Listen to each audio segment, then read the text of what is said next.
Obrigada, Ju.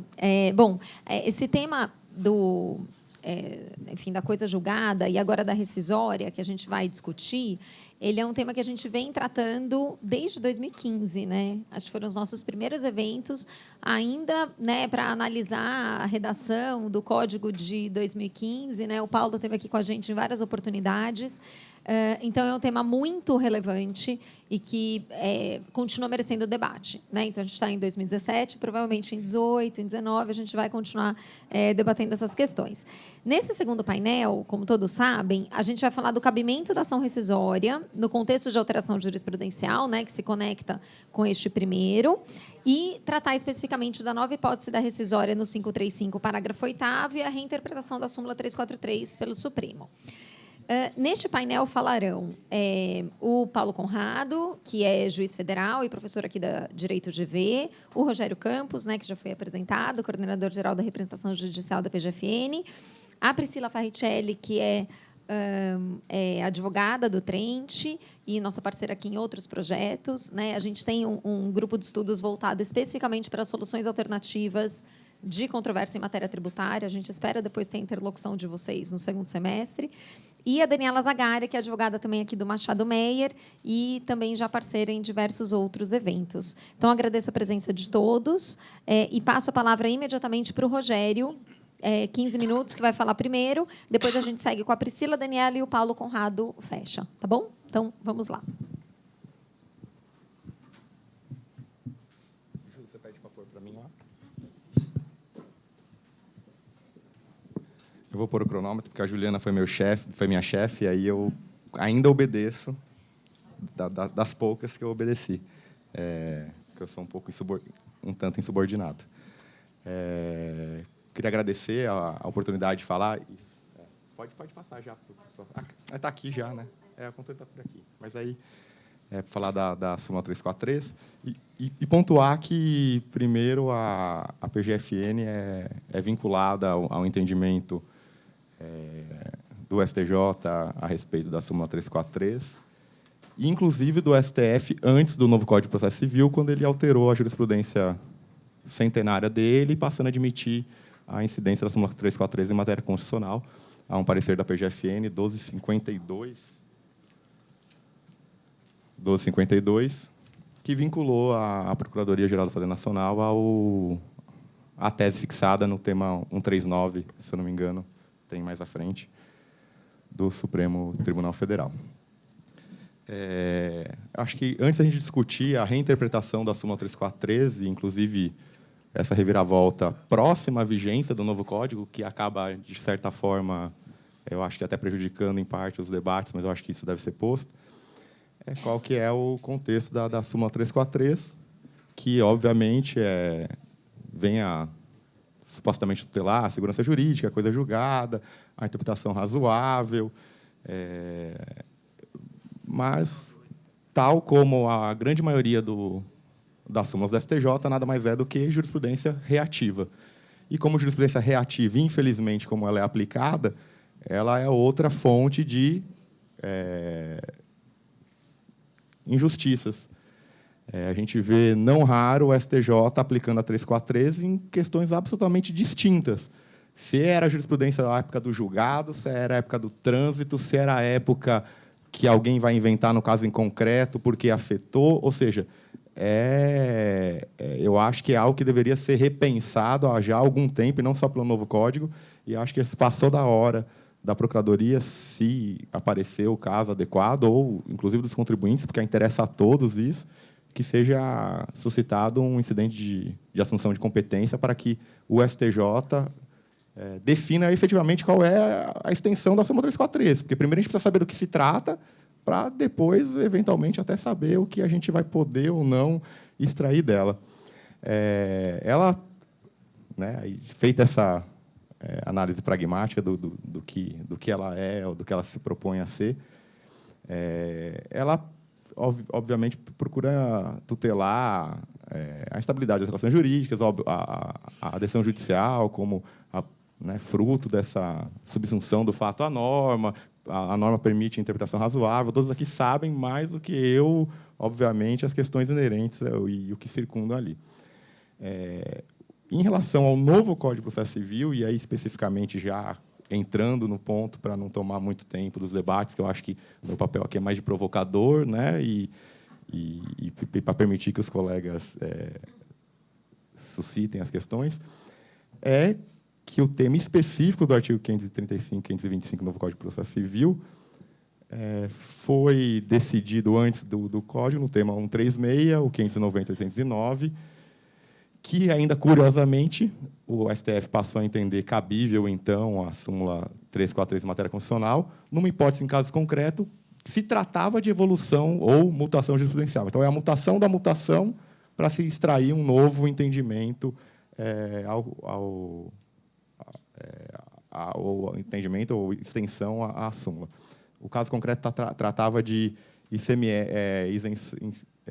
insumo de manutenção de crédito de IPI sujeito ao regime de isenção. E, diga-se até, eu, por muito tempo, não recorria disso, eu fazia nota, porque entendia que, de fato, permitia a manutenção do crédito. Eu lembro que havia uma briga muito grande minha com o Cláudio, que hoje é meu chefe. Tinha algumas notas minhas aqui de São Paulo por conta disso. Porque, de fato, quando isso já era uma mutação, né? A gente mudou, aí mudou de novo, o Supremo... e aí a gente vê que é difícil, né, a academia, eu acho, discutir, tendo o judiciário, obviamente, né, não é uma crítica abstrata, especificamente ao STJ e, eventualmente, ao Supremo, tão instável como ainda mais num sistema de precedentes normativos que pretendemos nos inserir. Eu acho que esse caso é emblemático porque traz uma perplexidade enorme, na medida em que o novo código, então, a gente vai poder questionar se houve um overruling, ou se a gente, de fato, superou a súmula 343, pelo menos em matéria constitucional, porque me parece que o texto legal é expresso, no sentido de que não faria muito sentido a aplicação da súmula, porque é uma hipótese de rescindibilidade diversa. E aí eu trago, curiosamente, o panorama jurisprudencial do STJ a respeito da questão, já sob o enfoque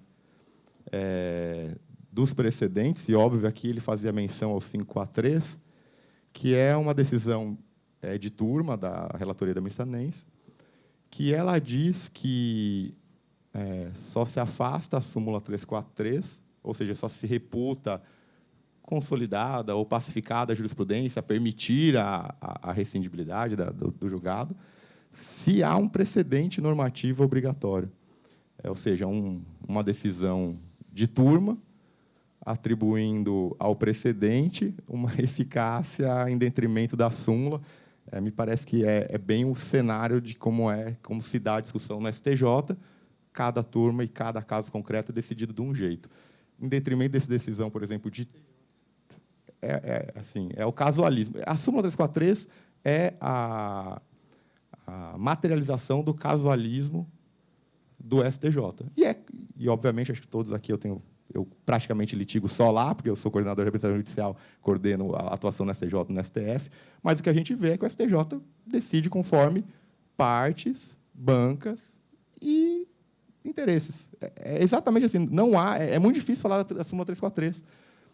O mesmo parecer 1256 da Procuradoria já mostra que a aplicação da 343 em matéria constitucional pela STJ já é uma coisa maluca. Já há monocrática dizendo que não precisa de decisão do Supremo para afastar, ou que exige decisão do Supremo para afastar. Ou seja, de fato, e aí eu acho que esse que é o grande defeito dela, permitir toda sorte de injustiça e iniquidade. E é em detrimento dessa decisão de turma da Nens, que diz, então, que só seria permitida rescisória se houvesse um precedente obrigatório normativo, e aí seria nunca, porque a gente sabe que o tanto que tem demorado, o STJ especificamente, para decidir as causas repetitivas. A gente tem recurso de prescrição lá, que acho que pende julgamento há uns 4, 5 anos. A gente tem, por outro lado, decisões monocráticas do STJ, afastando, e isso até eu digo em favor da Fazenda, e contando com a Fiesp como amigo escuro, nesse caso concreto, você vê que a gente faz amigos às vezes, no sentido de que a súmula 343 não impossibilitaria a rescisão de julgado nos casos de IPI na revenda, né, em IPI na importação, na revenda da importação. A Fiesp é nosso amigo, foi amigo escuro no repetitivo e é amigo escuro nas rescisórias. E a gente já tem decisão monocrática dando tutela, rescindindo decisão. E esse era um caso evidente, obviamente, se a súmula fosse séria, às vezes é complicado, mas assim, é um caso evidente que eu tenderia a dizer que, olha, de fato, a súmula 343, nesse caso, é sensível. Eu diria que era um dos casos que se aplicaria, porque, de fato, o STJ tinha a decisão da sessão no sentido de que não incidiu o IPI, né? E a gente rescindiu esse julgado. Há uma única peculiaridade nesse caso, é porque o tema já havia sido afetado e aí, em tese, deveria estar sobrestado, e o ministro, que era o relator do repetitivo, julgou a causa, em sentido contrário ao que ele decidiria depois do repetitivo. Então, pensa que assim é muito difícil a gente, eu acho que a academia, trabalhar com o sistema que a gente tem. Não é fácil. Eu não gostaria de fazê-lo, por isso eu fui para o consultivo, que aí a gente se esconde lá, né? E aí empurra para os outros, e é o que tem acontecido. E aí acho que a questão que se põe especificamente na nova causa de rescindibilidade do 525, parágrafo 15 e do 535, parágrafo 8º,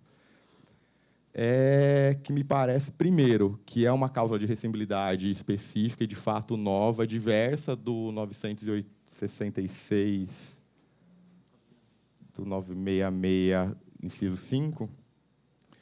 E só que o que me incomoda no tema é essa causa de rescindibilidade ser tratada como se fosse a mesma coisa que a hipótese de inexigibilidade, que não é objeto do tema, que se atribui, e até acho que foi dito aqui, o efeito rescisório aos embargos. Eu acho que isso mostra a inadequação, por isso que a gente insiste, às vezes, em alguns termos, não é relativização, é cessação, porque eu, pessoalmente, tenho que são hipóteses muito distintas, a rescindibilidade e da inexigibilidade. E isso tem consequências, inclusive quando a gente trata de cessação ou não, porque, para mim, a inexigibilidade, assim como a gente trata no parecer 492 de cessação, é uma declaração de inexigibilidade. Ou seja, dali para frente, a gente entende que o título... E para trás, demandaria rescisória.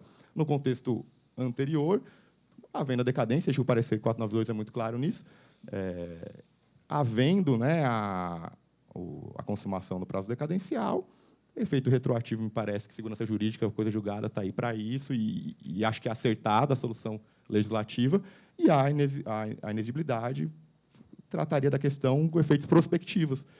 Até não é uma tese que pretendo ter que defender, mas eu acho que ela é mais adequada do que a revisional. Né, a inexigibilidade, o problema da inexigibilidade é o fisco ter que... Qual seria? Porque não é exatamente no cumprimento que se dá, a não ser porque nem sempre permite cumprimento de sentença, essas decisões.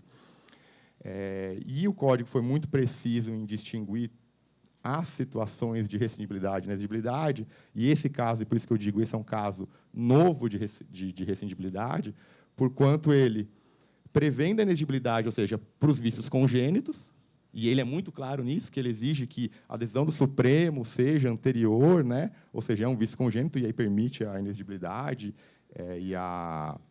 e aí a causa de rescindibilidade. Mas aí, no 966, inciso 4. Por quê? Entendendo o precedente como norma, essa decisão que viola um repetitivo já posto, né, seria a causa do 525. E se o precedente era ulterior, aí você tem a causa do 966. Ou seja, você consegue fechar o sistema da inexigibilidade e a rescindibilidade do 966 no vício congênito, e a nova causa, que eu acho que é a mais problemática, ou seja, que é efetivamente foco daqui, para a gente discutir o vício posterior. Nessa hipótese do 525, parágrafo 15 do 35, parágrafo 8º, a gente tem uma perplexidade decorrente do nosso sistema. Na ADI 2418, de relatoria do Teori, ele fez o favor de já trazer os dispositivos do novo Código de Processo Civil e que tratava do 741 do antigo Código, e dizer que, olha, era assim, sempre foi assim, e aí ele disse que não há, de fato, diferença nenhuma.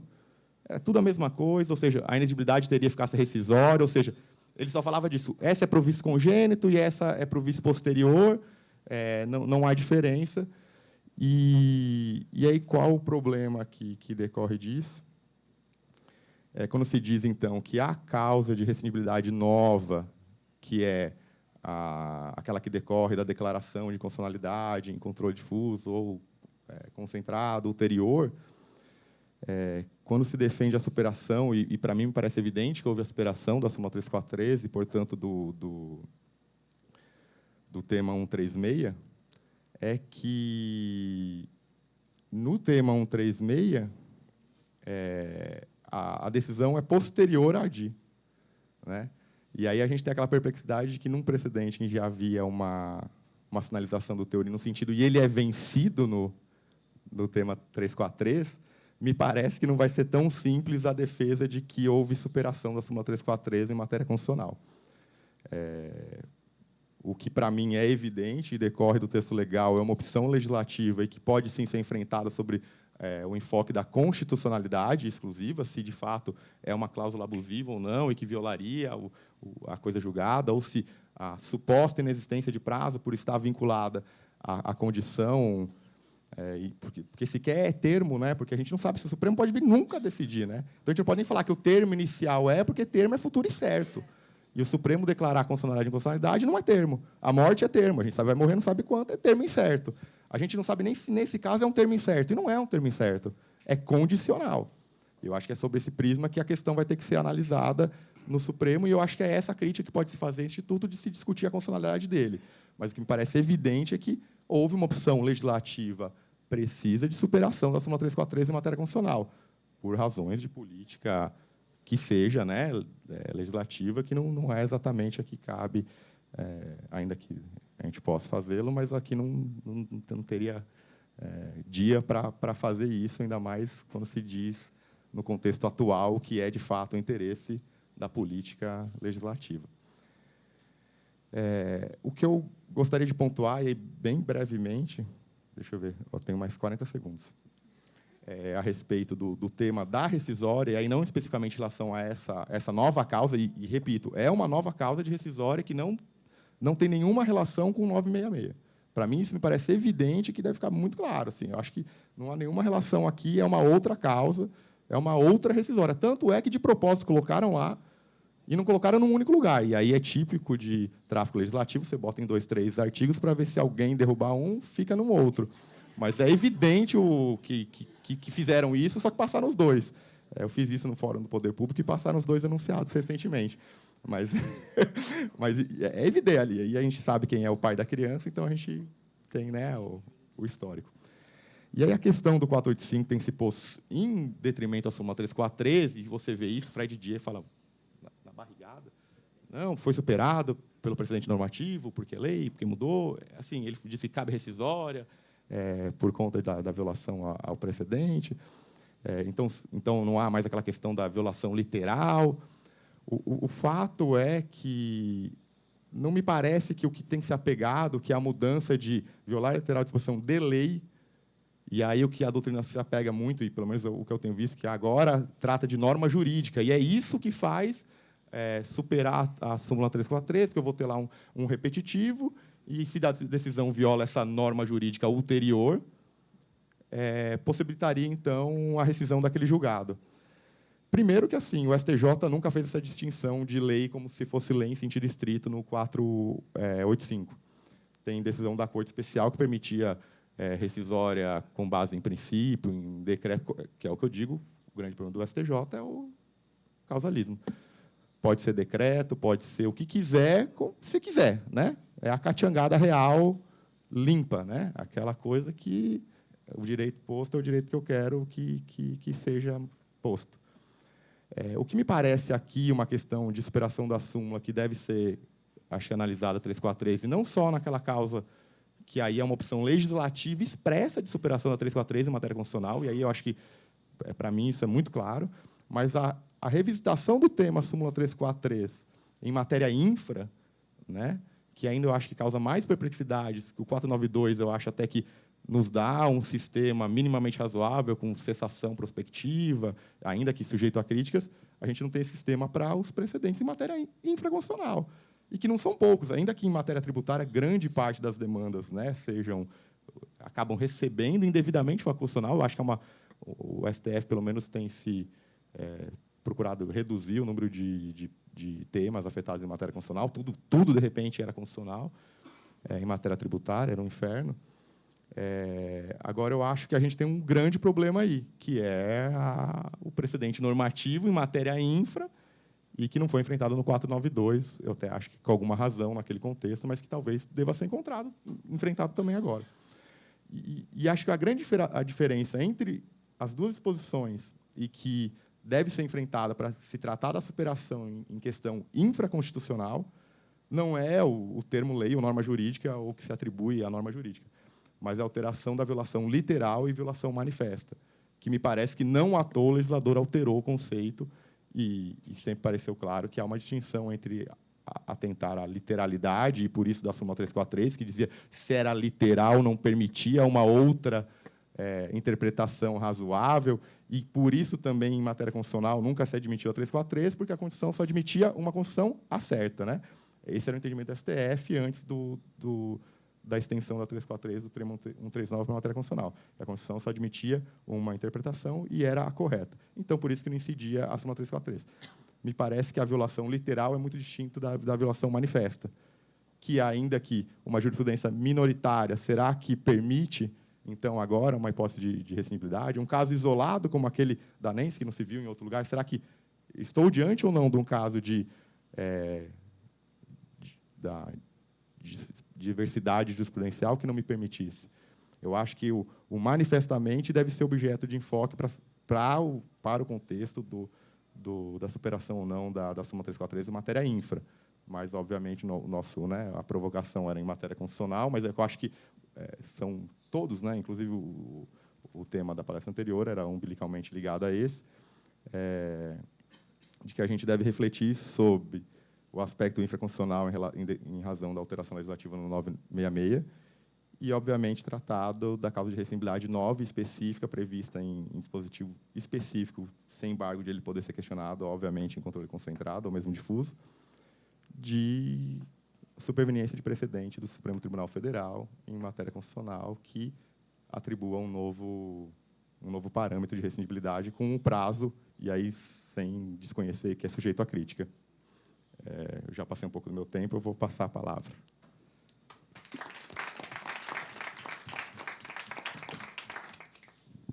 Muito obrigada, Rogério, pela ótima fala. Eu vou passar a palavra, como a gente está com o tempo um pouquinho apertado, imediatamente para a Priscila Farricelli, que é, então, advogada do Trent. Você vai usar? Não. Então, e vai fazer algumas considerações nesse sentido. Obrigada, Priscila. Obrigada, Tatiane. Obrigada, Juliana. É um prazer, mais uma vez, estar aqui na GV. Esse tema é muito instigante e afeta a todos nós que atuamos na área tributária. E, por certo, como a gente sabe que o distinguishing não costuma ser muito criterioso aqui no sistema brasileiro, é um julgado que poderá, por sim, repercutir efeitos em outras espécies de relação que não só as de direito tributário. E eu tenho o costume de dizer que o legislador brasileiro ele tem um péssimo costume de importar os institutos do exterior sem adequar a nossa realidade e sem estudar corretamente esses institutos para que a importação possa ser feita adequadamente.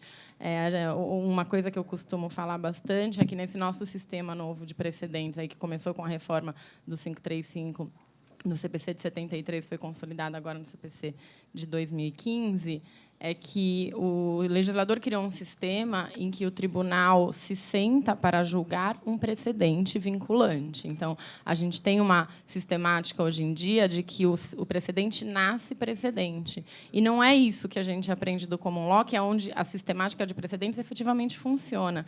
Né? Se a gente pegar no início da contextualização do sistema de common law na Inglaterra, um precedente demorava 200, 300 anos para ser precedente. Então, talvez essa forma de importar a vinculação dos precedentes, na verdade, como uma forma de tampar o sol da excessiva litigiosidade que acabou sendo introduzida com a Constituição de 88, com a peneira, a gente acaba criando alguns sérios problemas no sistema e fica difícil do operador do direito, seja do procurador, seja do magistrado e seja do advogado, lidar com todas essas situações. E quantos casos a gente comentou, o Rogério comentou agora, a situação do IPI na revenda, a gente tem a situação da COFINS, da sociedade prestadora de serviço. Então, a gente tinha uma súmula do STJ que foi depois revertida pelo STF. Quantas coisas julgadas ficaram aí no meio? Questão do ICMS na base de PIS/COFINS, mais recente.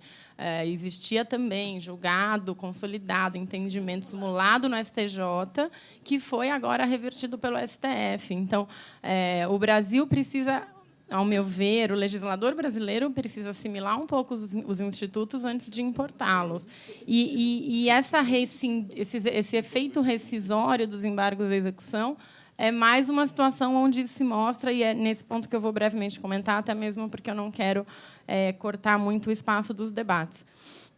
Essa reforma do CPC de 73, que trouxe esse efeito rescisório dos embargos, lá da MP, acho que é 2180, e depois foi alterada por uma das reformas e mantida agora com um certo aprimoramento aí no CPC de 2015, me parece que tenha sido importada do direito alemão, né? Porque no direito alemão existe toda uma sistemática para você fazer com que decisões que tratem de inconstitucionalidade atinjam relações consolidadas e coisas julgadas consolidadas. Só que, no direito alemão, só a Corte Constitucional fala o que é constitucional e o que é inconstitucional. A gente não tem essa opção, como temos no direito brasileiro, de que todo magistrado tem competência para conceder ou denegar uma liminar por força da constitucionalidade ou da inconstitucionalidade de uma norma jurídica. E essa é uma opção constitucional. A gente não pode lutar contra isso. Então, a partir do momento em que o legislador importou um instituto que busca, a partir de um julgamento de inconstitucionalidade, no caso, pelo Supremo Tribunal Federal, interferir em relações jurídicas consolidadas anteriormente, mormente respaldadas em coisa julgada, ao meu ver, são dois critérios diferentes que precisam ser analisados. O primeiro deles é tratar de impedir a execução dessa coisa julgada, né? Então, um critério que visa... não estou falando dos efeitos dessa coisa julgada, eu estou falando do impedimento da execução dessa coisa julgada. Então, tem uma decisão condenatória baseada numa lei que foi posteriormente declarada inconstitucional, eu tenho maneiras de impedir que essa decisão constitua uma relação jurídica que vá terminar com o recebimento de uma indenização por uma parte ou por outra. Um outro aspecto são os efeitos dessa coisa julgada. Me parece que o legislador brasileiro quis fazer foi apenas impedir a execução dessa coisa julgada inconstitucional e não cessar os efeitos dessa coisa julgada, porque, por certo, a partir do momento da decisão judicial até a decretação, o posicionamento do STF pela inconstitucionalidade dessa norma, essa coisa julgada produziu efeitos e não me parece que a opção do legislador tenha sido cessar esses efeitos, mas sim impedir a execução dessa coisa julgada. Isso é o que a gente tinha no CPC de 73, no 741, e aqui entra muito no que a Mariana e o Tércio falaram bastante, que é o que está abrangido por essa norma. É a decisão do STF que decreta a inconstitucionalidade da norma. Então, isso não se replica pela opção do legislador para a decisão que trata da constitucionalidade da norma. Aqui a gente já tem um corte importante. Um outro corte interessante que a gente tinha era, no CPC de 73, não estava claro se essa decisão poderia ter sido proferida em controle concentrado ou difuso. Havia uma certa acomodação jurisprudencial nesse sentido, mas o CPC de 2015 agora acessou essa dúvida. Então, ele é claro, ele mantém a hipótese de efeitos rescisórios dos embargos à execução, caso haja decisão do STF decretando inconstitucionalidade de norma em feito concentrado ou difuso.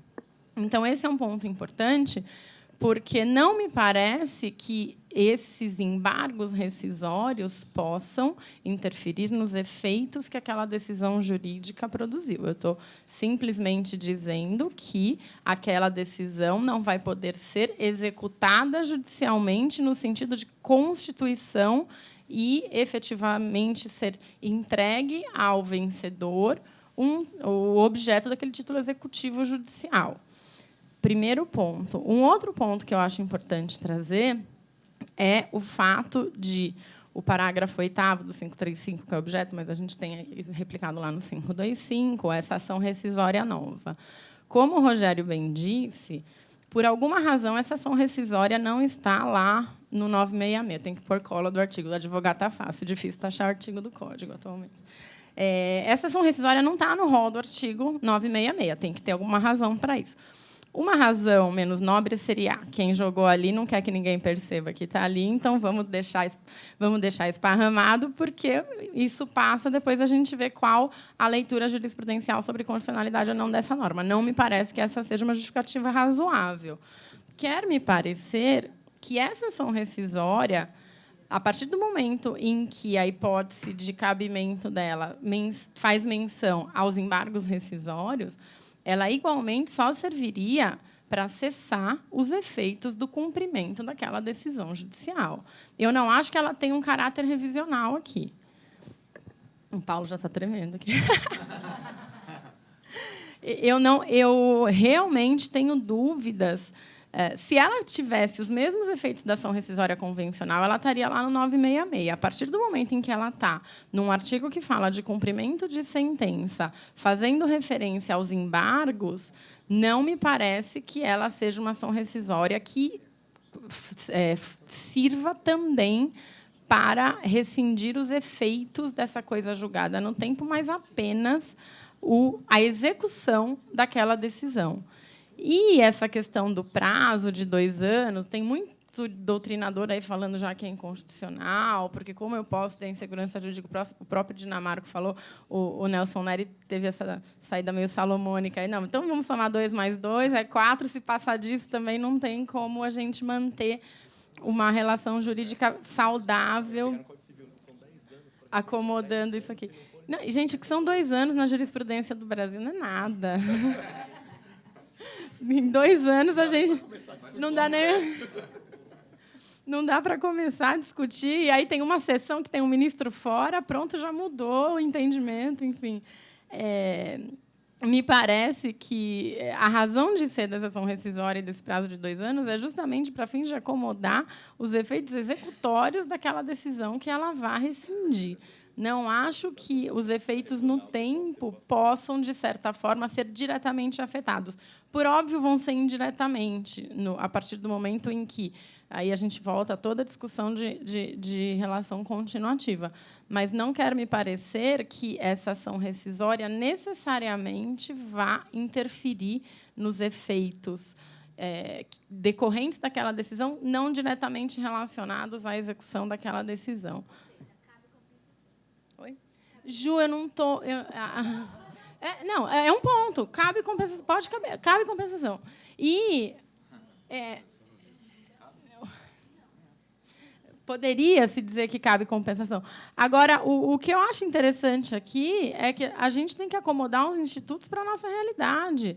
E não adianta eu dizer que aqui no parágrafo 8º eu criei uma hipótese extraordinária de ação rescisória, equiparada às outras do 966, se o próprio legislador vinculou, a redação, eu estou aqui com o artigo, ele fala no parágrafo 5º que uma das hipóteses de fundamento para a inexigibilidade do título executivo judicial, não tenho dúvida de que é isso, é a declaração de inconstitucionalidade pela STF. E aí, no parágrafo 8º, que é o que traz a hipótese rescisória, ele fala: se a decisão referida no parágrafo 5º for proferida após o trânsito em julgado da decisão exequenda, caberá a ação rescisória, cujo prazo será contado do trânsito em julgado da decisão da STF. Então, se a decisão referida no parágrafo 5º, qual é a decisão? A decisão de inconstitucionalidade que serve como fundamento para a declaração de inexigibilidade do título. Eu não consigo separar essa análise. E um ponto, até, porque, enfim, o tempo, a gente acho que vai ter bastante debate sobre esse assunto. O que eu acho interessante trazer à tona é a súmula 487 do STJ, que, acomodando o 741 do CPC, disse que ele não se aplica às sentenças transitadas em julgado antes da sua vigência. Então, se a gente importar, assim, STJ, como diz o Rogério, tudo é possível. Mas, se a gente interpretar o racional dessa súmula para o atual contexto do 525 do 535, é possível que a gente chegue ao entendimento de que também essa ação rescisória só vai ser aplicada para a decisão transitada em julgado após o início da vigência desse dispositivo, que foi como o STJ acomodou a situação toda do 741 e do 475 XYZ, lá, acho que era o L, não me lembro exatamente, era L, que tratava do cumprimento de sentença entre particulares e não só com relação à fazenda pública. É muito complicado a gente pensar, e eu acho que a gente até conversou, Daniela, eu não entrei muito na questão dos princípios constitucionais, enfim, que senão também a gente acaba esgotando um pouco. É difícil a gente pensar num contexto geral, esse é um assunto extremamente complexo que traz inúmeras consequências para todos os agentes envolvidos, mas eu acho que a estrutura da lei e como o código é feito é algo que tem que nos dizer alguma coisa. E se essa estrutura foi alterada por alguma razão, não acredito que tenha sido para ninguém achar a norma na hora de passar na última comissão lá do Senado. Enfim, eu acho que deve haver alguma razão. Muito brevemente, são esses apontamentos que eu queria trazer. Eu acho que o que cabe aqui mesmo é incentivar o debate. E estou ansiosa para ouvir o Paulo, que ele está assim. Eu falei assim, gente, o Paulo vai jogar a bomba aqui, depois de todo mundo. Obrigada.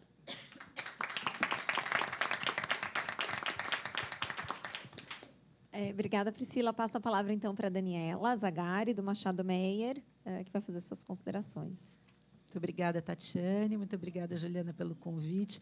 E agora a minha situação é muito ingrata, porque depois de ter ouvido tudo que eu ouvi aqui, me sobrou muito pouca coisa a dizer. Então, e só me fomentou o debate, o pensamento, enfim. E acredito que eu esteja com mais dúvidas do que com respostas. Então, acho que a ideia é trazer um pouquinho também dessas provocações na linha do que foi falado até agora. Eu estudei ação rescisória por violação, na época, por violação de literal disposição de lei, foi minha dissertação de mestrado, isso há 17 anos atrás.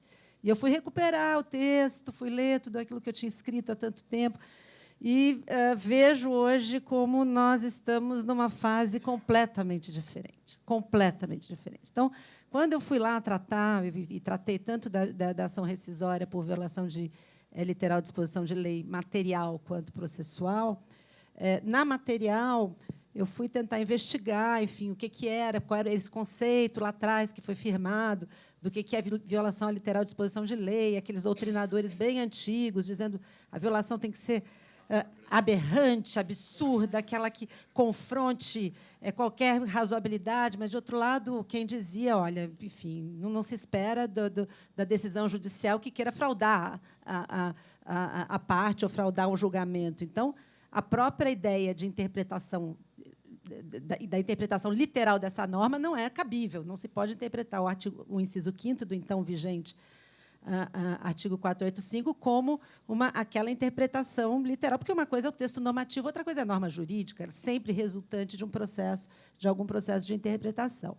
Mas havia, enfim, sempre esse conflito, aqueles que tinham por ideia de que a violação precisava ser alguma coisa, que isso deveria significar alguma coisa no contexto da norma, a violação precisaria ser, de fato, algo muito aberrante. De outro lado, quem não aceitasse de maneira nenhuma essa noção, e a professora Tereza Arruda Alvim Vambier era uma dessas grandes expoentes, por entender que, enfim, qualquer tipo de violação à norma jurídica seria um elemento atrativo do cabimento da ação rescisória, e ficava aquela coisa, naquela época ainda em que os debates não estavam tão avançados, com toda essa evolução que nós tivemos no ordenamento jurídico, entre rescisória e coisa julgada, a força maior da coisa julgada no sistema do que da própria rescisória, qual é o limite dessa rescindibilidade do inciso 5º. E me pareceu, na época, e claro que isso pensando muito teoricamente, não, infelizmente, no casuísmo que nós vimos acontecer no STJ, mas é que, dentro desses possíveis valores em jogo, não existe uma interpretar-se literalmente uma norma, muitas vezes é violá-la, porque a interpretação há de ser sistemática, teleológica, histórica, enfim.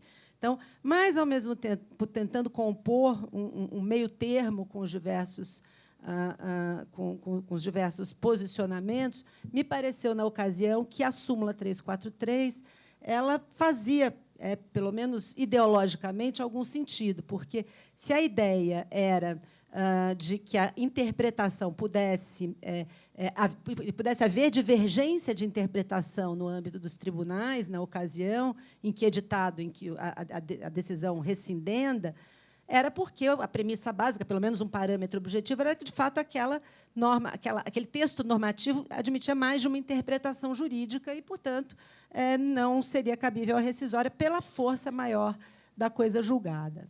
Mas me parece que hoje a gente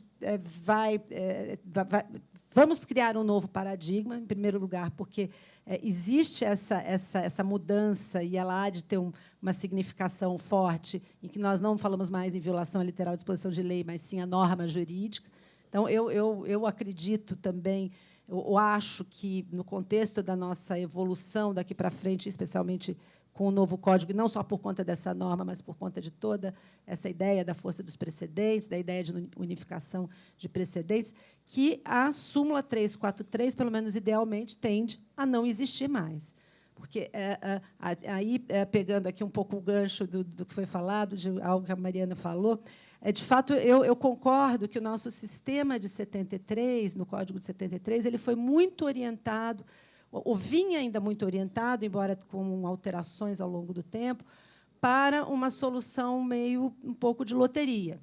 Então, você vai ter uma decisão transitada em julgado para você vai ter uma outra ali, e com as críticas todas que se podem fazer, a questão também de principiológica em relação à isonomia, em relação a tratamentos diferenciados, e são aquelas questões assim que não têm resposta, porque, ao mesmo tempo que como é que você explica para um cliente, por exemplo, falando no nosso caso, que um determinado concorrente dele tem uma decisão em determinado sentido e ele não, mas também como é que você explica que ele tem uma decisão transitada em julgado que não vale de uma hora para outra, né? Então, as questões todas são muito difíceis.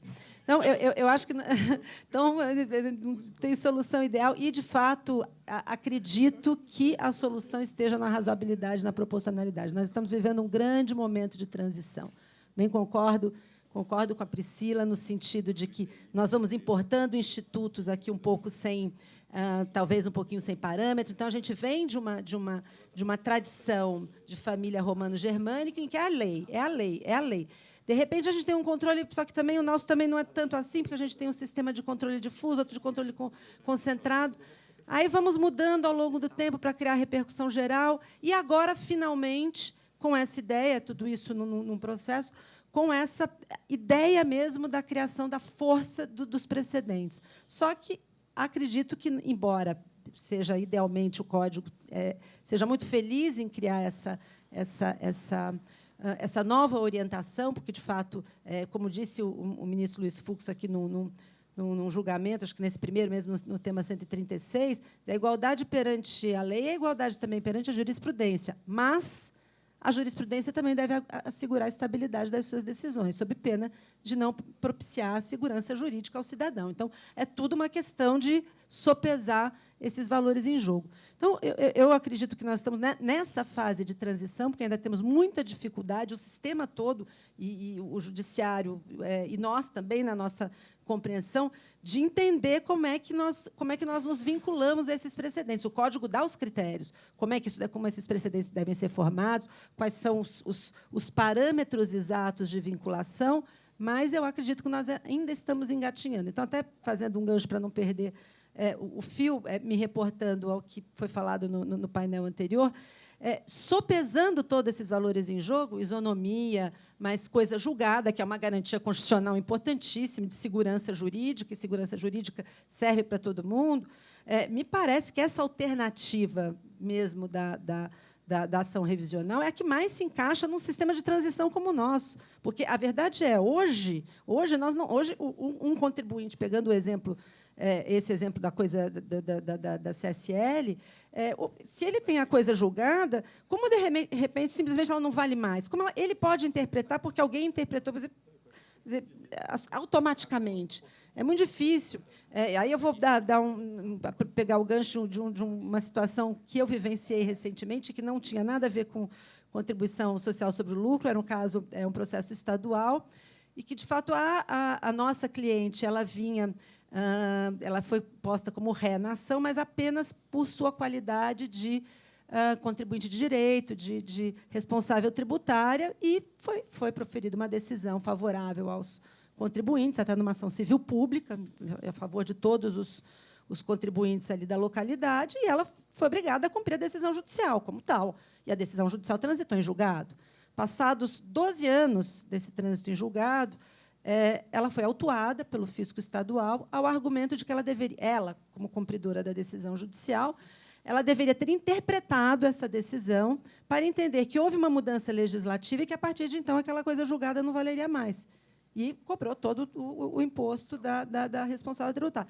Quer dizer, aí a questão, não é, honestamente, no caso concreto, me parecia que não havia nenhuma alteração legislativa que é condizente para autorizar essa interpretação de que houve uma mudança no Estado de Direito, mas, independentemente disso, haveria tantas coisas a se questionar se existia mesmo aquela alteração, se aquela alteração era suficiente, porque era uma alteração constitucional, se o ordenamento constitucional era autoaplicável, precisava da edição de uma lei específica. Ou seja, eram tantos pontos a serem questionados que como é que se pode exigir, seja do responsável, seja do contribuinte, que simplesmente leia aquela decisão, principalmente num processo em transição como o nosso, de precedentes, e simplesmente interprete para dizer o seguinte: não, a partir de agora não vale mais, a partir de agora ou continua valendo, sem alguma outra decisão judicial, pelo menos nessa fase de transição. Entendo que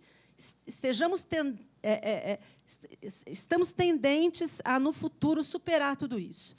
Na hora que se consolidar, espero, sou confiante, né, otimista, na hora que se consolidar o sistema de precedentes, e realmente na hora que se consiga harmonizar, porque, de fato, vivemos todo esse conflito daquilo que vai para o Superior Tribunal de Justiça, fixa um repetitivo de um jeito, aí julga no Supremo Tribunal Federal de outro. Realmente é uma situação de muita perplexidade. E é por isso que... Eu 997 também não decorei nenhum artigo. Eu não sei, o 972 da obrigação de se manter a jurisprudência uniforme, coerente. 927, desculpa. Mas, enfim, todos esses fatores tendem a fazer, ou esperamos, tenhamos confiança e ajudemos a que isso seja feito, para que nós criemos um sistema efetivo, talvez, se não ainda o ideal, mas que nossa cultura vá se aproximando à criação do sistema de precedência, de modo a garantir o grande princípio constitucional da isonomia, porque, de fato, não faz sentido, a ordem jurídica não pode ser vocacionada, idealmente, a ser um jogo. O processo não pode ser um jogo daquele que vai aqui, você ganha aqui, eu perco aqui, eu me beneficio aqui. Tem que haver uniformidade mesmo. E a uniformidade se o texto normativo não é o que diz, não é o que ele é a norma jurídica, ele é aquilo que deve ser interpretado, mais uma vez, o que disse o ministro Luiz Fux: a igualdade na lei, a igualdade na jurisprudência, mas preservando a sua estabilidade. Se há uma mutação, o contribuinte também tem que ser, o contribuinte, enfim, o particular, a fazenda, a parte tem que ser o cidadão, exatamente. O cidadão também tem que ter a sua esfera jurídica preservada naquilo que ele for fazer. Bom, aí voltando, e só vou falar muito mais rapidamente, sobre essa mudança, já ainda, embora me pareça que a súmula 343 vai perder muito de seu efeito com o novo código, se é que já não perde totalmente. Essa decisão do plenário, que foi o tema 136, ela foi muito interessante, porque depois, se a gente for acompanhar as decisões subsequentes, ela ali, num primeiro momento, ela representou assim, de fato, um entendimento, pelo menos da minha parte, de que houve, de fato, uma mudança no entendimento do Supremo a respeito do tema, porque até então se criou a súmula 343, no sentido de que a jurisprudência, havendo dúvida razoável, a rescisória não seria cabível, justamente porque a norma admitiria algum outro tipo de interpretação, mas aí, ato contínuo, se entendeu que, em matéria constitucional, isso não seria aplicável pela supremacia da Constituição, porque todos devem ser iguais em relação à Constituição. Eu confesso que eu, particularmente, sempre tive muita dúvida em relação à coerência desse argumento, porque ou bem se aplica para tudo, porque a lei federal, todos devem ser iguais perante a lei federal também, não só perante a Constituição, porque a Constituição é a lei das leis, ok, mas a lei federal também deve ser observada. Então, eu sempre tive alguma restrição em relação a essa distinção. Mas, de toda forma, aqui, quando houve esse julgamento, nesse primeiro caso, a minha primeira impressão foi de que, de fato, teria havido uma mudança substancial na jurisprudência do Supremo em relação a isso, para sempre admitir a rescisória, mesmo em caso de mudança na jurisprudência do Supremo. Examinando o conteúdo da decisão, e depois, numa outra decisão, o ministro Theory enfatizou muito esse ponto, o que eles quiseram dizer, me pareceu, foi, embora isso não tenha ficado muito claro aqui nessa decisão, mas como a situação concreta era justamente essa do direito de crédito de insumos isentos e não tributados, né, de IPI, aqui era só isentos. O que se entendeu na ocasião é que, ao tempo da decisão rescindente, a jurisprudência do Supremo era muito firme no sentido de reconhecer esse direito do contribuinte. Então, que, como a rescisória não é instrumento de uniformização de jurisprudência, seria uma passada de perna no contribuinte admitir a rescisória numa situação quando o próprio Supremo tinha decisão em sentido similar à da decisão rescindenda. Depois houve um segundo julgamento em que isso não ficou, aplicou-se esse precedente nesse segundo julgamento, que foi um agravo regimental na ação rescisória 141, de que foi relator o ministro Luiz Fux, em que ele aplica esse entendimento, mas de uma maneira mais generalizada. Então, de fato, a impressão que ficou foi de que caberia rescisória em qualquer situação, mesmo em matéria constitucional, se houvesse divergência jurisprudencial, independentemente do estágio. Depois aí veio uma segunda decisão de relatoria do ministro Theory, um agravo regimental na ação rescisória 2370, que ele falou, não, espera um pouquinho, não foi isso. A jurisprudência não se alterou substancialmente, ela foi apenas adaptada, embora ele tenha sempre votado contrariamente em todos esses casos, por entender pela supremacia da Constituição, em que ele disse, não, isso não aconteceu, isso foi, na verdade, foi uma situação muito específica em relação à jurisprudência então vigente no âmbito do próprio Supremo. Mas, enfim, não deixa de haver, se vamos ler os demais votos, assim, o ministro Marco Aurélio, o próprio ministro Barroso, que talvez não tanto tendente a essa questão da rescisão, mas muito favorável à modulação, o próprio ministro Luiz Fux também, que votou juntamente com o ministro Marco Aurélio, que fez questão de ressaltar essa necessidade também de preservação da segurança jurídica e da modulação. Isso me parece que ainda ficou aí um pouco no ar. Finalmente, em relação a essa última decisão, que eu não sei se eu estou com o meu tempo já está. Já. Então eu vou encerrar. Então não tenho mais nada a falar. Eu ia fazer um comentário, aqui sobre a de 2418, mas podemos fazer ao longo dos debates. Muito obrigada. Daniela, obrigada. A gente só teve realmente que encerrar para dar tempo dos debates. A gente precisa terminar meio-dia e 30. Excelentes suas observações. A divisão ficou ótima, né? Porque a Priscila falou do 535, a Daniela falou da súmula e o Rogério das duas coisas. Eu vou passar a palavra imediatamente para o Paulo, que acho que aí a gente começa o debate, e eu queria já recolher inscrições.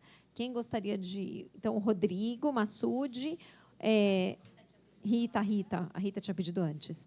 Então, Rita, Rodrigo, Breno, Diego.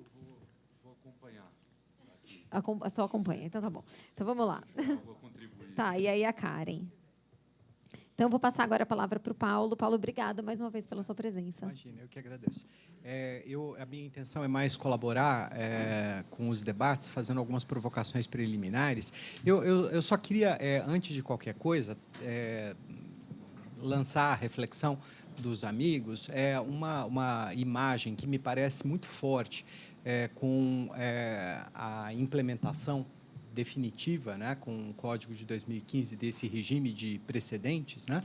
A gente já vinha caminhando nesse sentido e agora parece a coisa ganhou corpo definitivamente. Mas veja, me parece que existe um dado que precisa ser comentado, levado em consideração nessa equação toda, que está ligado à extrema litigiosidade, né, com a qual a gente opera.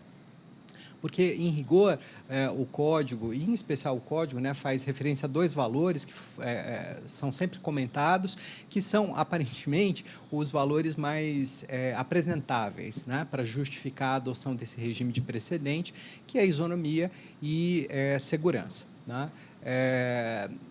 Mas não me parece que esses, embora sejam os valores mais apresentáveis, digamos assim, né, não me parece que esse seja um fator predominante. Por isso, a grande dificuldade que a gente tem de operar com essas figuras todas, porque o valor que se pretende perseguir, e aqui eu estou usando a palavra valor com absoluta liberdade, né, está na redução de litigiosidade. O que se pretende, em rigor, é isso. Não é? Por isso, o precedente nasce precedente, ele não é criado como precedente, por isso a ideia de suspensão, de sobrestamento dos processos que podem vir a ser resolvidos por uma única decisão. Então, me parece que talvez a gente tenha que refletir e apresentar mais esse dado, né, ostensivamente, para que as soluções práticas tomem em consideração esse objetivo, porque essas operações práticas, os instrumentos com os quais nós vimos lidando, esses instrumentos sempre vão se divorciar, em certa medida, de um ou de outro dos valores que foram explicitamente apresentados na norma. Segurança e igualdade. Sempre vai haver ruptura e esse é um problema que a gente vai sempre carregar, né? Então, o que se pretende, em rigor? Prestigiar isonomia? Prestigiar segurança? Me parece que não. O que se pretende é desatolar o Poder Judiciário para, quem sabe, no momento posterior, devidamente desatolado, ele começar a praticar com mais fluidez um e outro desses valores. Eu estou lhes falando de coração aberto, porque a imagem que eu tenho rigorosamente é essa, porque tudo isso nós sabemos, não é novidade, né? Nós já tínhamos um prenúncio no regime anterior, né, com 543, B, C, súmula vinculante, e nada, absolutamente nada aconteceu. E eu quero crer que nada, absolutamente nada acontecerá em benefício de segurança e de igualdade, né? Basta ver toda essa problemática em que nós nos colocamos em matéria tributária, com esse, por exemplo, com esse julgamento, né, da inclusão do ICMS, etc. Então, não me parece que a gente tenha que olhar para esses critérios nesse momento, senão para aquele outro, falando honestamente. Eu acho que a grande contribuição que a academia pode prestar é essa, porque a academia tem liberdade para falar coisas que, por vezes, os operadores não se sentem à vontade para expor, né? Porque é feio, né? Eu devo reconhecer que seria, no mínimo, feio dizer, olha, eu estou adotando tal e qual procedimento para desatolar. Não necessariamente para lhe outorgar segurança jurídica. Isso, obviamente, é uma provocação, né, para os amigos que vão, né, falar na sequência. E, por outro lado, retomando uma colocação que foi feita pela Priscila e voltando àquilo que foi discutido no primeiro painel, especialmente a respeito da ambivalência do termo constitucionalidade e inconstitucionalidade, mas agora fora do plano da ADIM, da DECOM, das ações objetivas, né? Pensando nas ações individuais, né? Então, aquele dispositivo que, desde antes, autorizava o atravessamento dos chamados embargos rescisórios, né? Esse dispositivo lá no sistema velho, no sistema atual, se reporta ao precedente que reconhece inconstitucionalidade. Isso não tem fluidez em matéria tributária. Então, isso é um assunto morto. É gastar tempo, né, em matéria tributária, porque o pressuposto do título judicial em matéria tributária é a ação de repetição de indébito. E a ação de repetição de indébito, para gerar título judicial, ela tem que ser julgada procedente. E a procedência nos leva, quase que infalivelmente, ao reconhecimento da inconstitucionalidade. Então, o contraste com a jurisprudência superveniente seria avesso àquele proposto pelo Código. Então, vejam, esse dispositivo do Código, não estou querendo dizer que seja assim um assado, mas para esse dispositivo do Código ter algum efeito em matéria tributária, ele tem que ser aplicado naquele regime de ambivalência. Então, onde eu leio inconstitucionalidade como tema de fundo, eu tenho que ler também reconhecimento de constitucionalidade. E o contrário também vale. Então, vejam, se a gente trabalhar com essa referência no plano individual, eu penso que talvez no plano concentrado o mesmo deveria acontecer, só na intenção de ligar os dois temas. Aproveitando a fala, né, da Daniela, assim, eu acho que a gente tem, de fato, a consagração da rescisória no nosso sistema como um instrumento de uniformização de jurisprudência, né? Então, não me parece que ela seja relevante nesse contexto, né, feito esse corte, 535, né, e o 966, inciso 5º, não me parece, para o sistema, me parece, não é relevante a presença da coisa julgada espúria, em contraste com a decisão do Supremo. O que é relevante para o sistema é simplesmente uniformização, padronização. Então, nós estaríamos tratando, né, de instrumentos rescisórios, mas cujo objetivo é imediatamente proporcionar a uniformização de jurisprudência.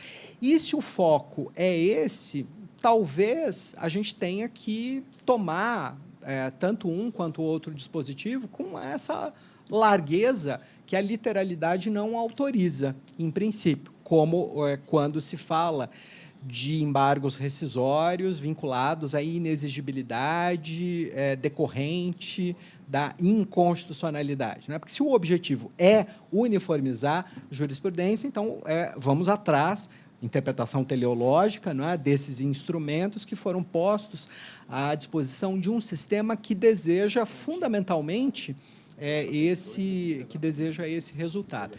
Isso pode significar uma reorganização total da teoria da rescisória, tá? Pelo menos no que se refere a essas lides replicadas, muito comuns em matéria tributária. Eu nunca vi uma ação rescisória em matéria tributária proposta fora desse contexto.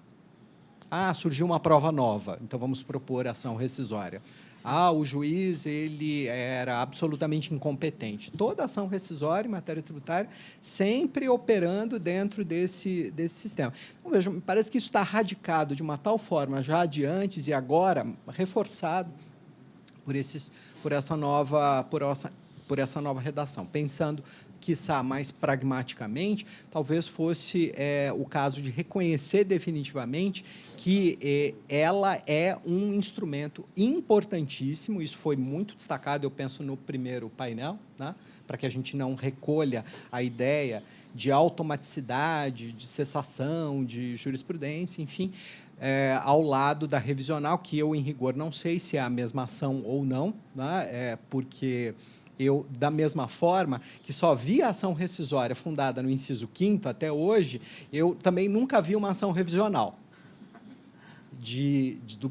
dentro desse contexto. Evidentemente que eu também não sou uma pessoa que fico lá procurando, né, no horizonte, essas coisas, mas não vi.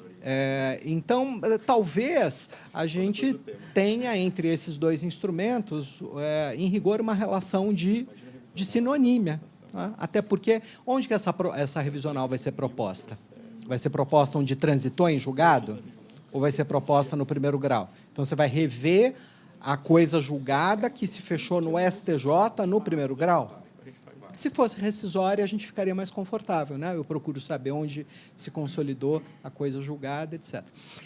E, para finalizar, eu queria só lhes fazer uma última provocação para ligar os dois painéis, né? Porque o primeiro falava fundamentalmente de ação declaratória, tá? Que é uma ação prospectiva, tá? Opera só para o futuro, está dentro daquelas grandes exceções à ideia e retroatividade da sentença. A sentença vocacionada fundamentalmente para o futuro, né? Agora, no segundo painel, a gente fala não só de declaratória, mas também da repetição de indébito, por conta dos tais embargos rescisórios. E vejam, meus caros, como a coisa pode se complicar quando a gente está lidando com uma realidade, com coisa julgada, fruto de uma ação mista, proposta em regime de cumulação. Né? O contribuinte que propõe ação de repetição de indébito acumulada com declaratória. Né? E aí, como é que faz? Então, são duas coisas. A Fazenda, tentando estancar os efeitos dessa sentença, tem que propor ação revisional ou rescisória, ou enfim, alfa, e tem que, ao mesmo tempo, atuar nos termos lá daquela outra espécie que está ligada ao cumprimento de sentença, né? Eu concordo plenamente, viu? Você falou que eu me arrependo, mas eu concordo plenamente com o seu entendimento. Ali a gente está falando de cumprimento, desse o nome de rescisório ou não, é um instrumento vinculado a cumprimento de sentença. Eu penso que seria bastante complicado, né, a gente imaginar que, nessas hipóteses de ambivalência, 2 instrumentos sendo propostos, mas isso é virtualmente possível, porque se a gente estiver lidando com uma sentença que, na sua fatia repetitória, já está na fase de cumprimento, na fase de execução. Então, eu tenho que propor ação, Fazenda, tenho que propor ação para cortar o futuro, reescrever o futuro, né, e, ao mesmo tempo, impugnar o cumprimento de sentença sob o mesmo argumento, quiçá perante autoridades jurisdicionais diferentes, porque competências distintas, né? Uma talvez, não sei se teria poder atrativo sobre outra, porque me parece que a gente estaria trabalhando em hierarquias diferentes. É realmente algo bastante complexo, eu penso. Revela, em certa medida, que o grande problema que nós temos hoje está ligado ao aspecto formal, procedimental, processual, como queiram chamar, nem tanto em relação aos conteúdos. Nós estamos com um problema de instrumentalização processual dessas questões. Tá? Aí eu acho que podemos seguir com o debate, né?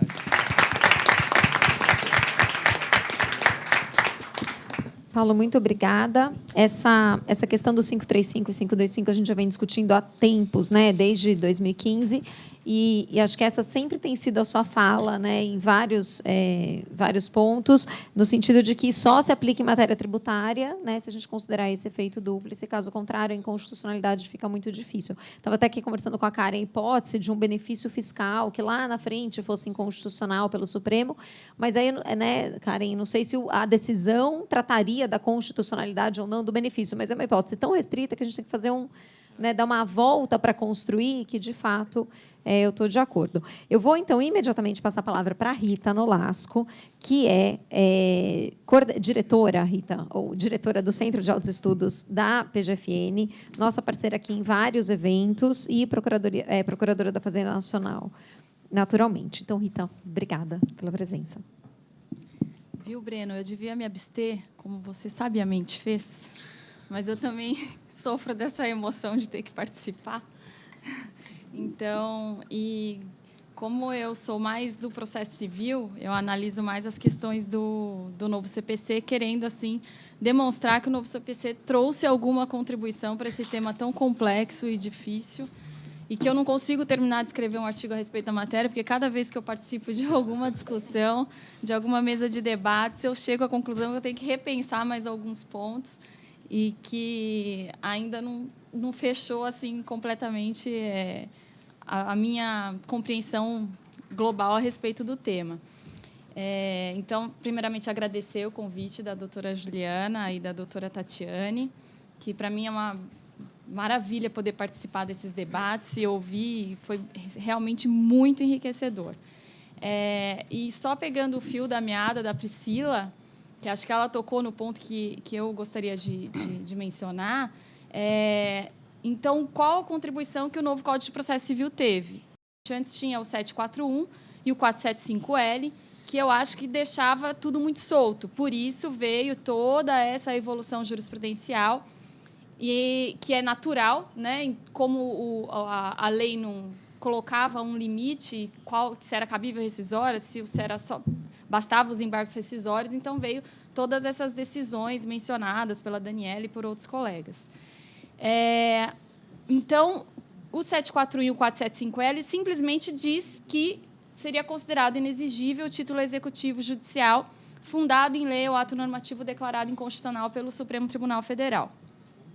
A contribuição que eu vejo que o novo CPC trouxe é que no 525 e no 535 é que ele define um pouco quando será possível alegar isso em impugnação e quando eu terei que partir pela rescisória, até adotando o entendimento que o Supremo Tribunal fez, mas colocando esse limite temporal que o doutor Rogério trouxe de forma bem clara. Se o vício é congênito, ou seja, se a declaração de inconstitucionalidade ela surgiu antes do trânsito em julgado da sentença, ou seja, antes do trânsito em julgado daquele título executivo judicial, aí eu vou poder alegar na impugnação.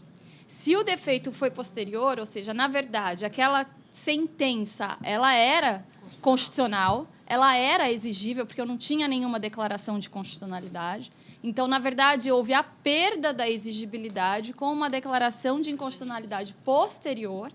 E, nesse caso, então, é necessário entrar com a rescisória. E eu entendo, como a Priscila colocou, que é uma hipótese especial de rescisória que o Código prevê, não no dispositivo da rescisória na regra geral.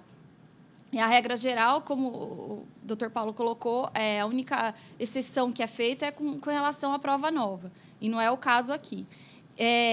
Eu agora ouvi o posicionamento do professor Paulo Conrado e estou pensando de novo. Eu estava assim, bem tendente a fazer uma interpretação topológica, de acordo, também tenho lido Teresa Rudolphin Wamber, Humberto Teodoro, Cândido Dinamarco, Talamini, muitos processualistas de peso que realmente têm tratado o tema.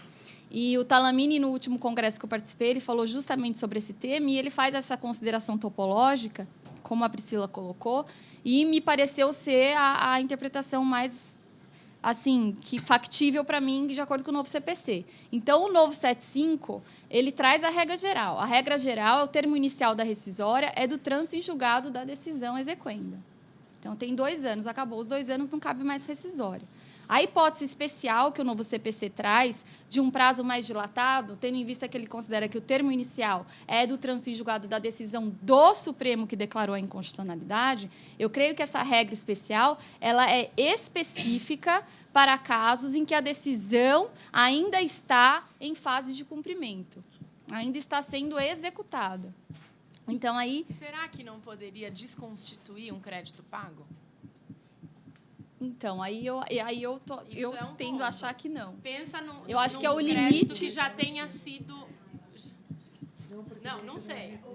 Aí eu acho que é o limite que o CPC quis trazer. Me parece que esse é o limite que o CPC quis trazer. Que essa foi a grande contribuição do novo Código de Processo Civil para esse tema. Mas eu tenho esse ponto, eu tenho esse contraponto. Será que ele não pode constituir um crédito também para o antigo perdedor? Eu acho que não. Eu acho que aí é um limite. Eu acho que assim veio toda essa discussão da segurança jurídica e da isonomia, e eu acho que se a gente ficasse discutindo isso sem ter regra nenhuma, a discussão não teria fim.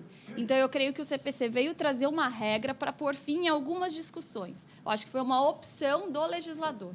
Então, eu acho que o legislador optou por fazer esse corte. E o legislador trouxe também um corte importantíssimo ao prever a possibilidade de modulação, tanto em controle concentrado como em controle difuso. Então, se o judiciário quiser, hoje ele pode acabar com o problema. Ele modula e acabou. Agora, o problema é que ele não modula. Então, assim, vamos incentivar o judiciário a modular, porque daí acaba a discussão. Não, mas olha só, no tema 136, houve efetivamente a modulação. Houve, na questão do IPI, houve pedido expresso de modulação que não foi modulado. E aí, na rescisória, a Teori ficava maluco no plenário, e ele é voto vencido, porque estavam modulando a decisão não modulada. E era o que fizeram lá. Porque a jurisprudência pacífica do Supremo era no sentido de que não cabia rescisória, e aí eles estavam remodulando o que não foi modulado pelo quórum adequado com quórum diverso. Então, assim, vai modular? Vai. Mas no sistema que a gente vive, não vale nada. Esse que é o grande problema. Assim, porque, infelizmente, a gente tem essa alteração jurisprudencial o tempo inteiro. Esse caso do tema 136, da súmula 343 da matéria constitucional, é emblemático. Porque é mutação jurisprudencial na mutação jurisprudencial, onde não houve modulação de efeito por quórum qualificado. E aí rescindiram a não modulação, negando provimento àquela rescisória. Porque, efetivamente, seria caso de rescisória. Então, assim, é muito complicado. Não, mas aí se o Supremo optou por não modular, aí a decisão em controle difuso não pode alterar a decisão do Supremo. Agora, no caso que o Supremo ainda não modulou, ainda não definiu se ele vai modular ou não, aí que eu acho que o Código abre essa possibilidade de fazer a modulação no controle difuso. Espero que a modulação venha principalmente no controle concentrado. Eu acho que aí daí não, aí não pode. Se o Supremo já decidiu, olha, vou modular ou não vou modular, ou vou modular daqui para diante, aí a decisão dele é a que tem que valer, né? Então a gente tem que aí é uma questão realmente de constitucionalidade, da gente colocar realmente a Constituição no topo da hierarquia das normas para não ter Abaixo da IN da Receita. Exatamente. Eu vou passar a palavra para o Rodrigo Massude, já agradecendo a presença. O Rodrigo é advogado, né, estudioso do tema, mas também aproveito para dizer que no segundo semestre, nessa mesma parceria com o Machado, Trento e o Pinheiro Neto, a gente vai ter um evento só sobre modulação. Então, assim, vai ter muito o que discutir, né? E a gente aguarda vocês. Então, Rodrigo, Obrigado, por favor. Professora Tatiane. Obrigada. Eu começo pelo final aqui, pela fala dos colegas fazendários aqui. Rogério, exatamente não houve a modulação no caso do IPI, porque a alegação era de que não existia jurisprudência pacificada. E havia, né? Porque não tinha trânsito julgado, tinha embargos pendentes e tal. E aí, trazendo agora, então, gancho para a discussão sobre a interpretação ampliativa ou restritiva do RE 590. A Fazenda, no parecer lá, o 12.5.216, ela tenta conferir uma interpretação aí, restritiva ao RE, para continuar permitindo as rescisórias quando a divergência de interpretação sobre a matéria constitucional não for dominante no Supremo, não for objeto de jurisprudência pacífica. E o caso do IPI definitivamente não era, portanto, não era que não houve a modulação. Então, uma provocação até onde vale o RE 590? Qual a interpretação que devemos conferir ao 590? E, com isso, a releitura da súmula 343. Eu acho que, diferente um pouco da Daniela, a súmula 343 ela resgata um pouco da ideia de integridade jurisprudencial, coerência, ao exatamente impedir a rescisão de decisões proferidas ao tempo em que havia divergência jurisprudencial. Então, eu acho que o primeiro ponto em relação ao 590 é existindo divergência jurisprudencial em matéria constitucional, que é o 590 fala, e pelo próprio STF, não cabe rescisória, aplica-se a 343. Pois bem, então aí a gente tem um novo tempero aí, a discussão é os regimes jurídicos rescisórios em matéria tributária, que acho que esse é o debate, né? A gente está analisando aqui os processualistas civis, mas a nossa realidade é um pouco distinta, como o Paulo disse, né? A gente tem acumulação de pedidos, é isso que a gente vê. Pedidos condenatórios, declaração de compensação, e o que significa declaração de compensação, né? Se a gente entender pela súmula 461 do STJ, né? Restituição, gênero, repetição e compensação em espécies. E a gente vê no dia a dia a acumulação de ações, e todo mundo com trânsito julgado de decisões que possuem efeito retrospectivo em relação à parte condenatória e anulatória, e o prospectivo da parte declaratória para não pagar. E aí, como é que fica os regimes jurídicos rescisórios, né? Como eu defino? E aí, eu tendo a acompanhar aí a nossa outra colega da Fazenda também, eu acho que é muito claro isso. Existe um regime geral do 966 e um regime especial, dois, aliás, no 535. Um por mudança jurisprudencial anterior e um por mudança jurisprudencial posterior. Agora, o que eu separaria? E aí a provocação mesmo, é altamente falível essa classificação, como diria a nossa professora Clarice. Decisões, então, eu fatio, eu corto o conteúdo, eu defino a natureza jurídica da decisão. Conteúdo condenatório de um lado, conteúdo declaratório de outro, incluindo ali a declaração de compensação dentro das decisões com conteúdo condenatório, submetidas, portanto, ao regime especial, né, do 535, parágrafo 8º, por exemplo. E, do outro lado, as decisões com conteúdo, ou as parcelas dos pedidos com conteúdo declaratório, prospectivos, portanto. Aí, então, dentro do regime do 966. Então, 2 regimes jurídicos, ou seja, então, o primeiro ponto é definir a natureza jurídica do provimento a ser rescindido. E, a partir daí, eu defino o regime jurídico rescisório dessas específicas fatias desses provimentos jurisdicionais. E aí, o novo elemento aí trazido pelo RE 590 é com ou sem divergência jurisprudencial da matéria constitucional no STF. E a partir dessas classificações, então, eu vou preenchendo os quadrinhos, é verdade. E aí, Paulo, como o Paulo disse, é uma ação rescisória para uma determinada fatia da decisão, uma impugnação ao cumprimento para outra fatia, uma rescisória especial para outra. Eu posso ter 3 ações aí, uma rescisória do regime geral, uma rescisória autônoma do regime especial e uma impugnação ao cumprimento também dentro do regime especial, dependendo tudo e sempre da natureza dos provimentos jurisdicionais abrangidos e consolidados no dispositivo do julgado rescindendo. Enfim, já me estendi, seriam essas as considerações. Obrigado, professora. Obrigada, Rodrigo. Eu passo a palavra agora para o Diego, que quer fazer algumas considerações, e depois a Karen fecha o nosso debate. Eu tenho só um recadinho. Obrigado. Na verdade, começar pelo fim, em relação... Eu divido um pouquinho do Massoud, né, Massoud, em relação... A gente até conversava antes aqui, em relação à SRE, o 590 do Marco Aurélio. Eu tenho para mim que, analisado o precedente à luz do caso, nós conseguimos enxergar lá que, neste caso em específico, o Supremo julgou a ação rescisória era pautada em uma decisão do Supremo, proferida em um caso individual e concreto, sem efeitos transsubjetivos, ou seja, não era um recurso extraordinário afetado por repercussão geral.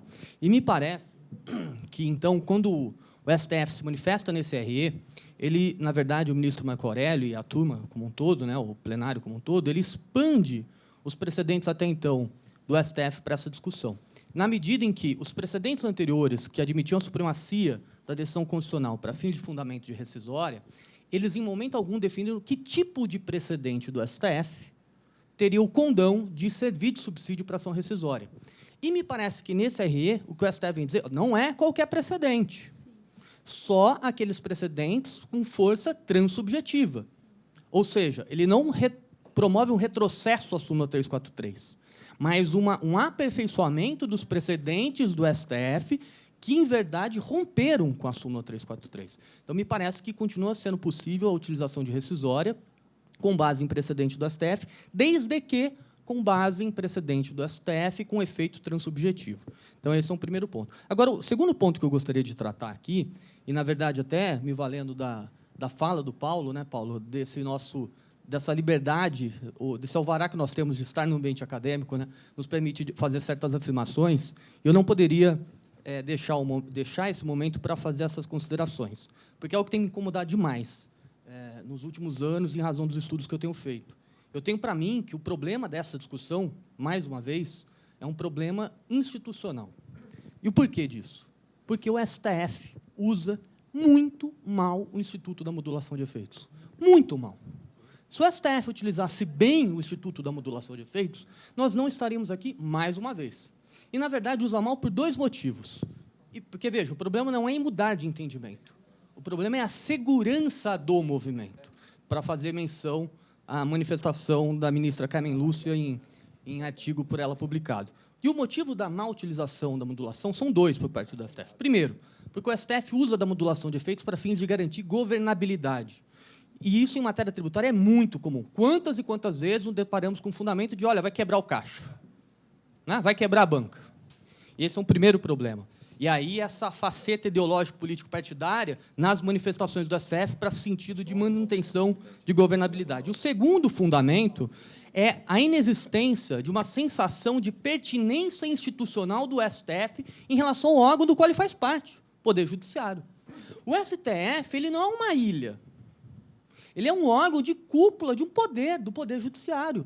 E ele não pode se manifestar desassociado do que o Poder Judiciário já se manifestou em outras oportunidades. E eu digo isso em 2 aspectos. Porque o STF ignora suas próprias decisões, nós temos 11 STFs e não um STF. Não é uma ilha, porque são 11 ilhas. Exatamente. É o que justifica aquelas decisões do teoria num sentido. Exatamente. E o Marco Aurélio Noto tem nada a ver Então, nada, esse é um primeiro ponto. E o último exemplo, a questão da condenação em segunda instância em matéria penal.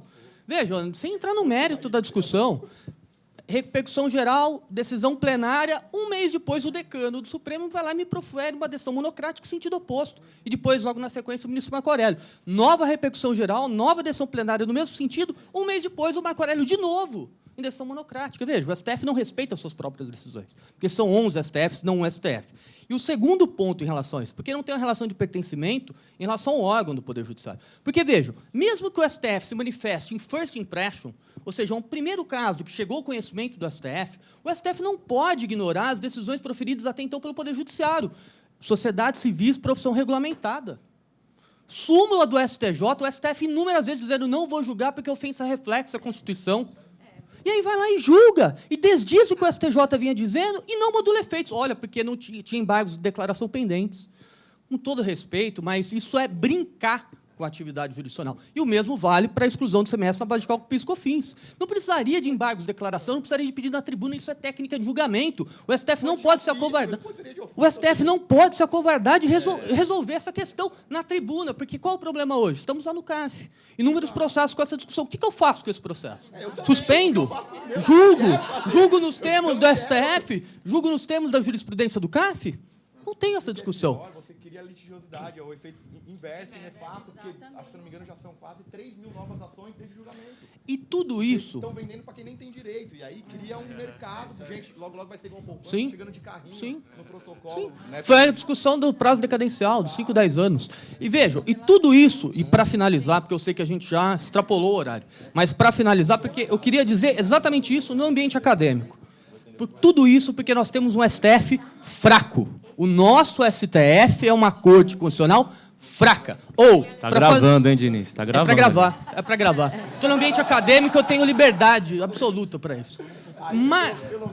Mais do que isso. Na verdade, para fazer jus à memória do STF, nós temos o STF fragilizado nas últimas décadas, em especial nos últimos anos. Um STF que tem tido uma posição promíscua, de promiscuidade com o poder político. No sentido de um poder político ideológico partidário, não no sentido aristotélico dos termos. E o que prejudica, em última análise, a autonomia do direito.